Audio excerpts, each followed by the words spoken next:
Sounds like Salieri was getting ready to make his move. Working up to it, maybe. But then, Prohibition ended, and the bootlegging business got knocked on its ass. Oh, that fighting over booze meant next to nothing. It took us a few years to recover. But when we did bounce back, boy, it was something. We took what dough we had from the moonshine and Canadian whiskey and invested it into new records. Some of them even legal. Construction, restaurants, trucking, gambling. We branched out into everything, except peddling dope. And by 35, things were looking up. We had good money rolling in on the regular. I had a wife and daughter. Sam was running a club for the Don. Even Paulie had a few records of his own. Wasn't exactly happy, but what do you call it then?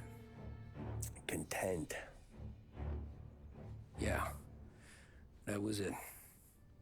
And Salieri, he finally starts talking about getting out of Morello's shadow. Maybe buying our own cops, our own politicians.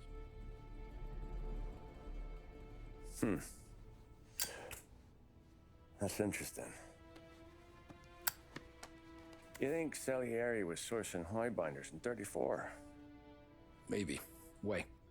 Well, a few years back, the Vice Squad got a judge on solicitation of a minor. Once in the box, he started confessing all sorts of misbehaving, trying to get a deal.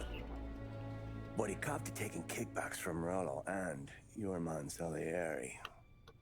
Playing him off one another, trying to goose the take. But once Morello found out, he threatened to bury the judge's kids on the beach. Still breathing, of course. Christ. That was the missing piece. How's that? Morello was always winding us up, but he never did anything that might start an all-out war.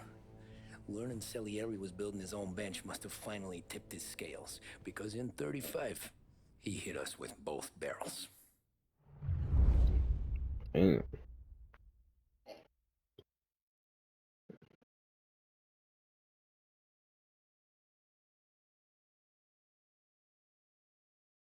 PlayStation